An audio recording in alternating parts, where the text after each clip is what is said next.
What is it you want now?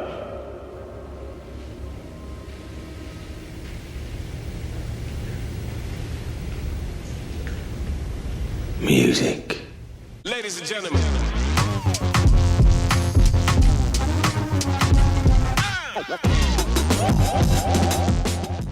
Hey everybody, my name's Aaron McDonald and you are watching Private Parts. Today's my birthday, so you guys are all invited to the birthday massacre. Today I went to go, every year on my birthday I go see a movie, surprise, surprise. And this year I went to go see, my boy, Nicholas Winding Refn, and his new feature film, Her Private Hell. Now, this movie is not going to be for everybody. I was a little on the fence about it being my birthday movie and just about going to see it. But if Refn has a movie in theaters, I have to go see it. So I went to go see it. The reviews have been middling to bad. Refn is a divisive director. But I loved it. So I wrote in the letterbox review for this. It's 40% hypnotic, 40% is fucking sick, and 20% is insufferable. It is fucking so it was a real challenge to get through, but every shot in there is fucking it's pure cinema. Refn knows how to fucking make a movie, man.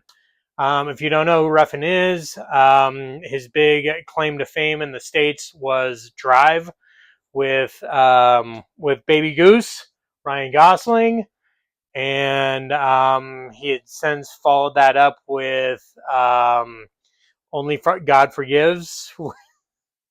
I'm in the camp. I'm like one of the only people on the face of the earth that fucking stands up for that movie. But I love Only God Forgives. Then he did Neon Demon with Elle Fanning and Keanu Reeves, and that movie's fucking really good. And he made Bronson with Tom Hardy, which is a real homage to Kubrick and kind of Clockwork Orange, very kind of poetic chaos. And before that, in Denmark, he made a bunch of movies, but his famous trilogy was the Pusher trilogies, which kind of introduced. It was Mads Mikkelsen's kind of big breakout was the Pusher trilogy. This movie is it's 100% pure Refn, dude. If you don't like Refn, you're not gonna like this movie. It is very slow, methodical. It is very neon, very glittery, very sexy, very violent. It's got this kind of it's kind of got like this aesthetic of like an early, like a late 60s Bond movie, mixed with a late 60s like campy sci-fi movie. All the cars are from kind of that era. The set designs and kind of kind of the premises, they're making this movie that's based on this comic book, and it's all kind of like very campy 60s sci-fi.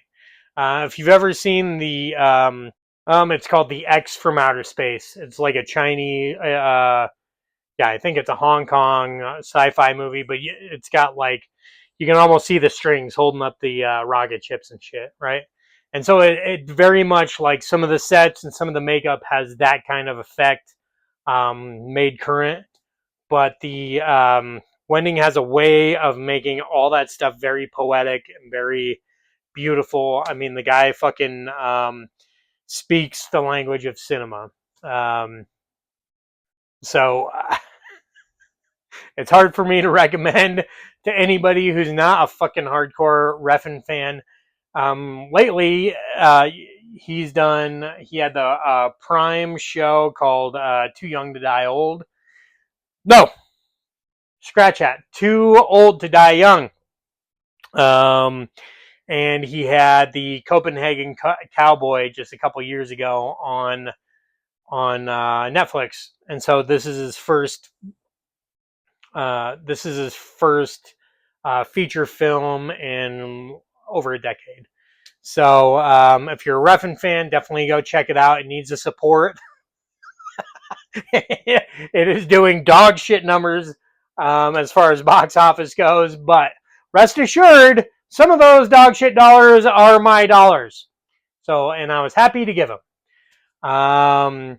So today we're going to kind of talk about a famous triple feature that I went to see a few years ago. And part of this birthday massacre is a few days ago, my daughter and I were playing around in here.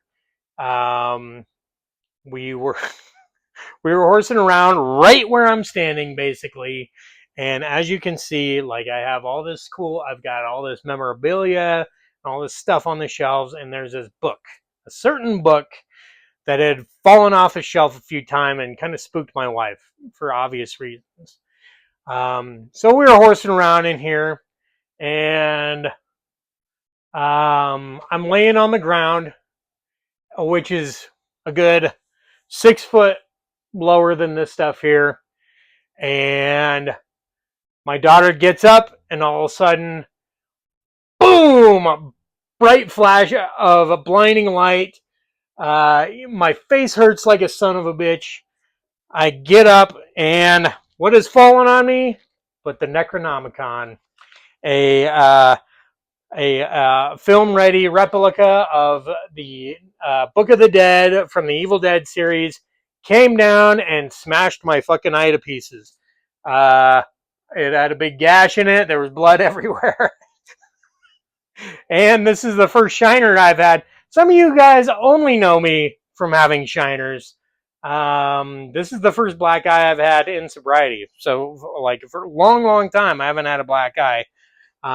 This guy right here gave me a black eye.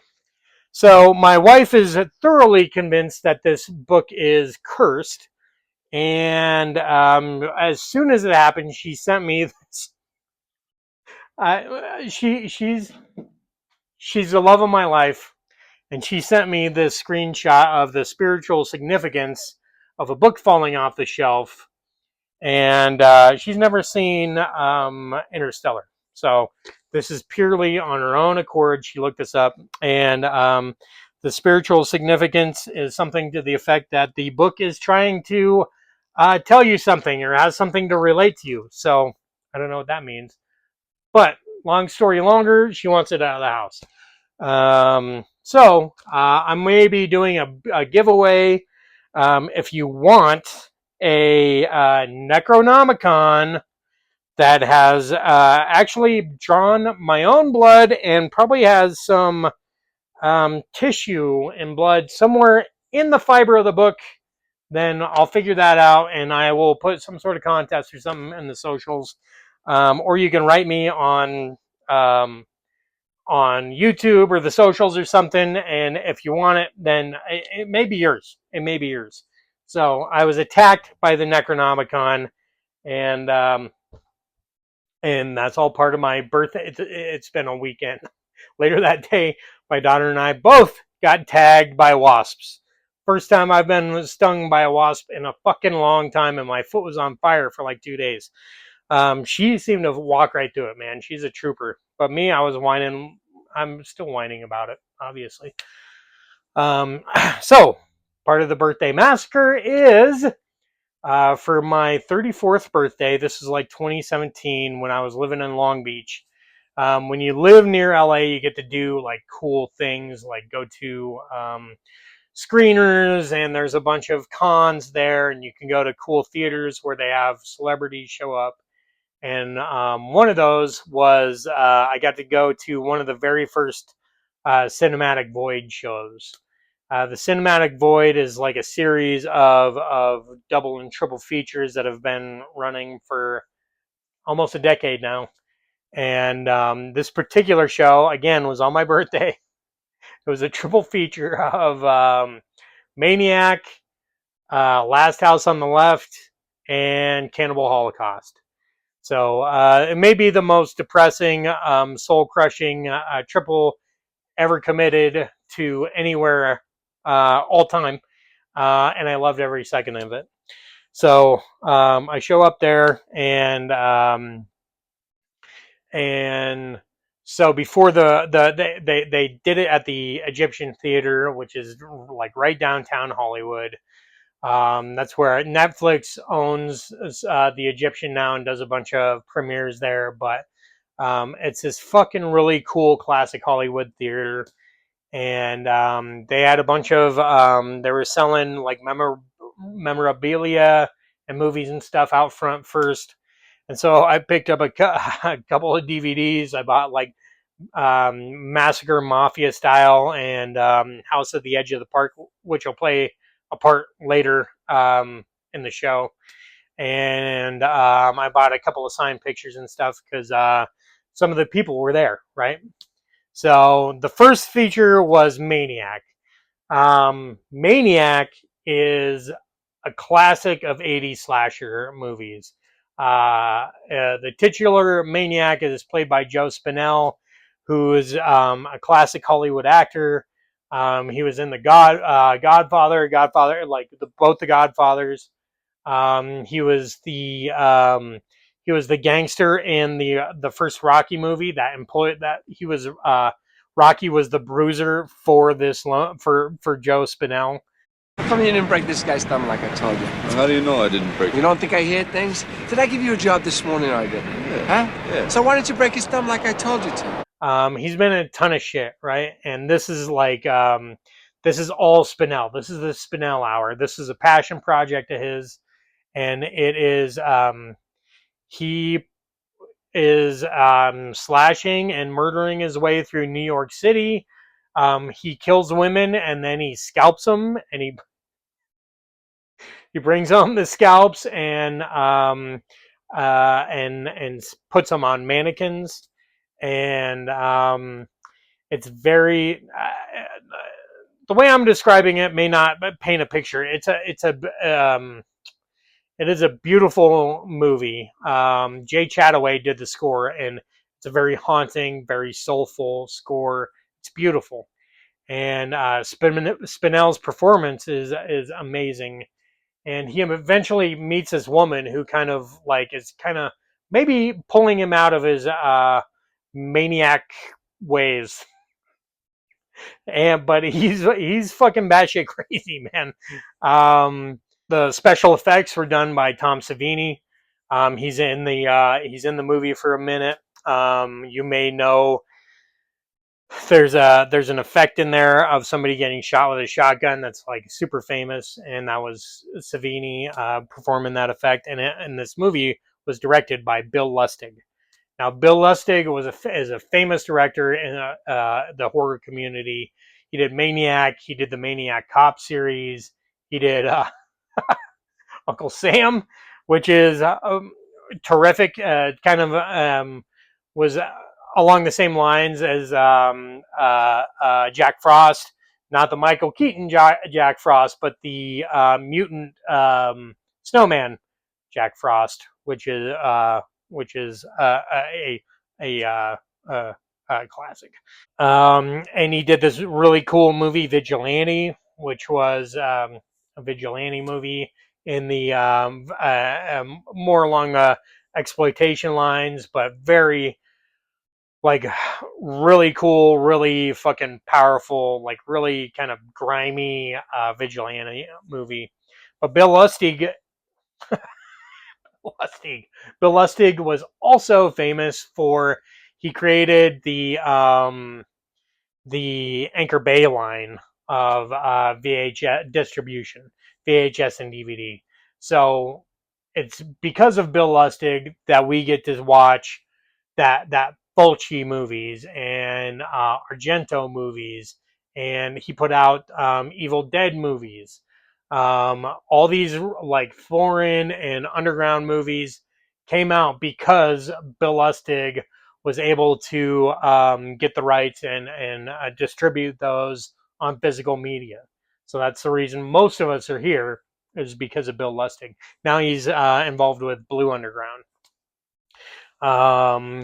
So Bill Lustig. So before Maniac showed, Bill Lustig came out and he was interviewed by Nicholas Winding Refn, who I mean, I'm fucking from Victor, dude. You know, I'm from bumfuck Colorado. I've never seen a celebrity, and so now I'm here, and a couple of directors that I highly admire are chopping it up, fucking right in front of me. And so that was that was a really, really cool thing, man.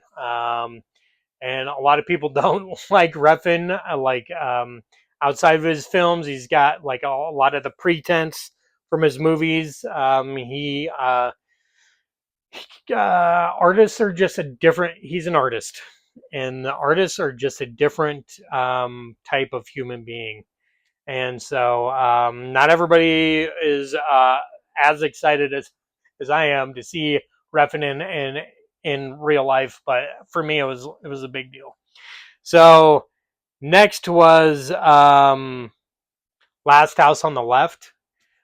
Last House on the Left was Wes Craven's first feature film, aside from some pornographic material.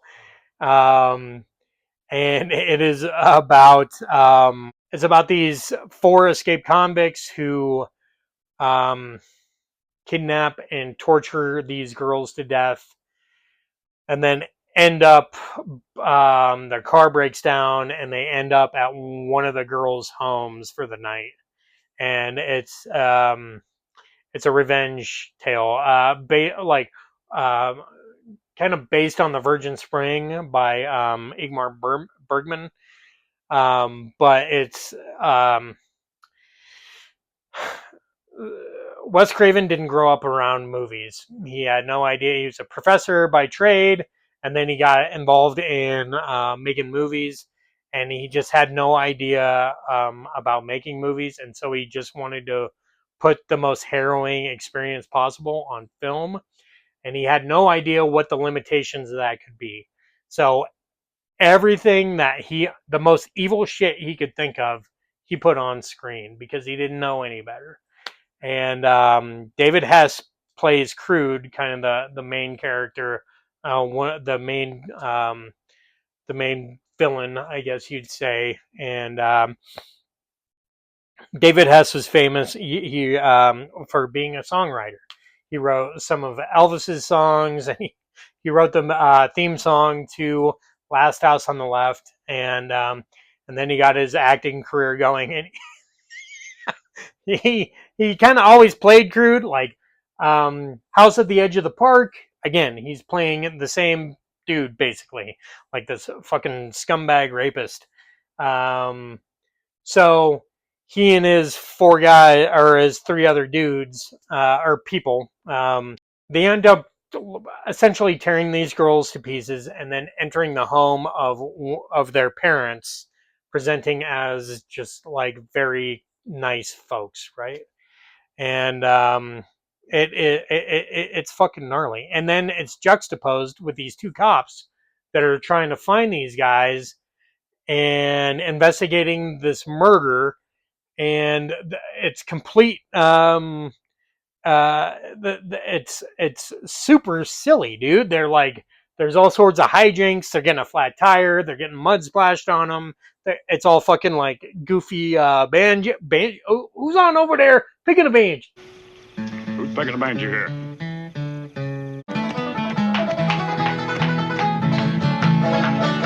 They're all like goofy banjo music while the cops are going on. So you juxtapose that with this super, like, the most harrowing violence, screen violence maybe ever put to celluloid, and it's a fucking hardcore experience, you know.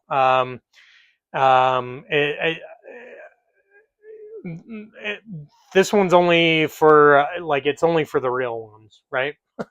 So Last House on the Left was the next film, and they had um, they had Junior, they had Frog as the the interview, and so he came up and related some stories about David Hess, and he plays David Hess's son, Junior, who's like Hess has gotten strung out on heroin to make him more pliable to his whims, and yeah, he just told a bunch of stories about Wes Craven and Sadie and David Hess, and it was again like really cool to see somebody that you know, like you see somebody on screen for years and years, and then they're presented to you in real life, and it's a very surreal thing. And so the final movie was again the infamous Cannibal Holocaust. Cannibal Holocaust is directed by Rogero Diodato, and it is famous, infamous would be more appropriate for again juxtaposing. This is taking animal violence, like actual real animal violence, and juxtaposing that with realistic, practical movie violence, and it is fucking gnarly, dude. It is, but at the same time, it's it's um, it's a beautiful motion picture, man. The score is fucking amazing. The cinematography is really cool. It's like the first found footage movie. So the premise is this dude is, I believe he's a professor of film, and he is brought in by the government to find these documentarians who've disappeared, right? But there's been rumor of they've been finding film canisters with their with some of the footage, and so he has to go down into South America and negotiate with these cannibal tribes to get the rest of the footage back. And these documentarians have been controversial for their last documentary. People were saying that they had manufactured scenarios or footage to improve their documentary, basically to make it more kind of savage and get more eyes on it. And so he goes down and he has to get this footage and then check out the footage and decide whether the stuff is worth putting out into the world, right? This was a video nasty. Um, this uh, this is like at the top of the video nasty list. This movie was so like the Diodato got arrested because he made all his actors sign this contract that they wouldn't appear. They would make zero public appearances for a year after this. Very similar to the Blair Witch Project, and um, and he got arrested because they thought he filmed his people fucking being killed, like murdered and eaten. And so finally, he had to bring him into court and like prove that the actors were still alive. Um, the animal violence, there is a version of this without the animal violence, but um, I'm a purist, and I don't want to see. I don't like seeing real violence of any kind, but I want to see the whole movie as the director intended. And if you take that stuff out, it loses some of the power. There's a strange thing that happens to your brain. You think that the false violence is real because you've seen real violence in the movie, so it's like a manipulation. But yeah, in the '70s, the Italians didn't give a flying fuck about killing animals in order for their art. they just were doing whatever they could to make a fucking a good movie, and be that, you may not agree that this is a good movie, but if you look at it strictly from like a technical point of view, it's a it's a powerful, really it elicits the feels for sure. I I really love Cannibal Holocaust, Eli Roth. So the documentary they're shooting is called The Green Inferno. Eli Roth is a big Deodato, particularly Cannibal Holocaust was a big influence on his stuff. He directed a movie called The Green Inferno about a cannibalistic tribe in South America. Um, so it's definitely got its influences, and the main actor, the main documentarian was there, and relayed some cool stories about Deodato and filming, and just some crazy, like they had all their props have like been washed out in a flood. So one morning they woke up and there's just like body parts flowing down the river. I mean, it was just like really cool. And since then, he's come out.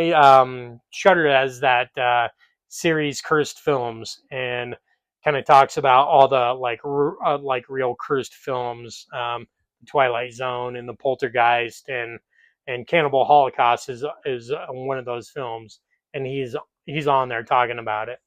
It's a little more weighty in that show than it was when he was relating it, but that was kind of his first public appearance about Cannibal Holocaust in like decades. So yeah, that was really, really it was an experience. And then I had to drive home at like 1:30 at night, having watched all that and just like having that fucking wash over me. So yeah, it took me a day or two to really cleanse my soul and kind of get back on a good spiritual plane after watching that. Um, so that was my birthday massacre.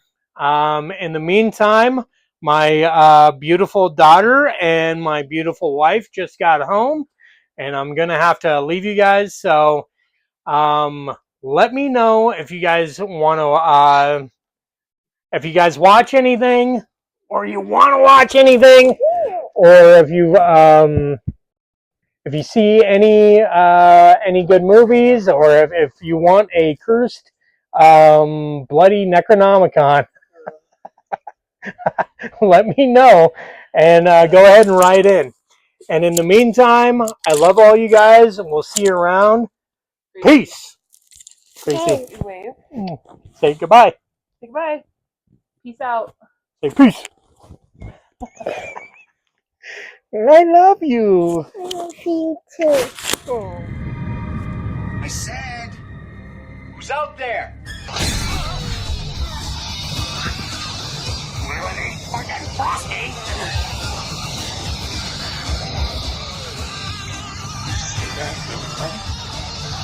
I'm gonna use this thing, all right?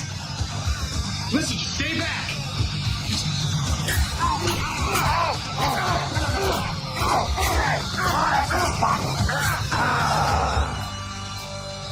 Who are you?